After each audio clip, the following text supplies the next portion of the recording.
Bonjour maman. Bonjour. Oui, Internet sur Orlando, est-ce que c'est vrai vraiment ma Pauline a couché?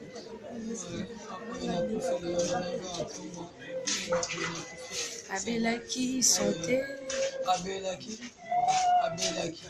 vraiment sérieusement Abel pour quitter même fois. Abel Makasi. Et ça dit combien de temps? Oh, ils ont moi temps. Ça fait presque depuis 20 ans que on était déjà malade. Pendant 20 ans, avant même 20 ans, depuis le mois d'octobre, il était malade. Oui, nous sommes malades, nous sommes malades,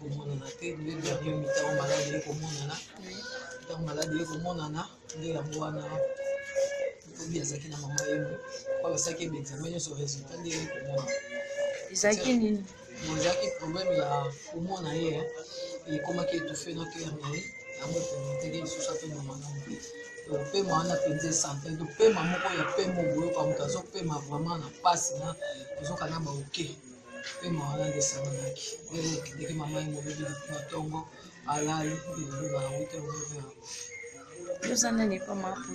nga azali présidente na ye association ye aza vice na ngai oyo nazali ya kote mwasa lulunga fora oyo mwasa papa chef oyo association kombonila Sovoak association organisée pour le vœu des orphelins des artistes.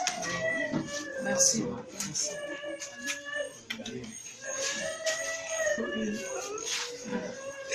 Moi Liloba.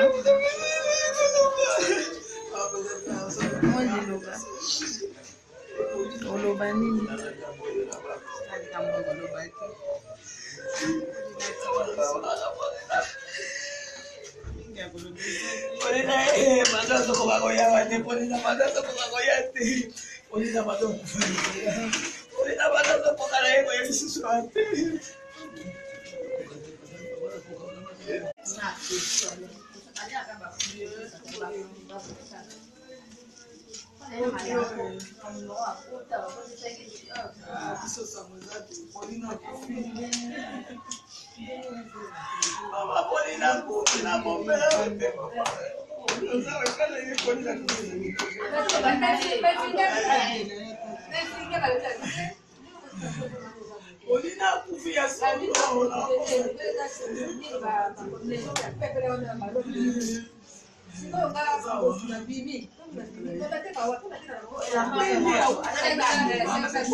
Mbote Kinshasa, mbote partout dans le monde, aux îles Bakwa, Kolandaliso, Lelo, Sangamatanga, Ezalaka plutôt, tu as Maman Pauline, où Ezalaka, moi si, Pepe Kalé, Watsikabiso déjà, belé.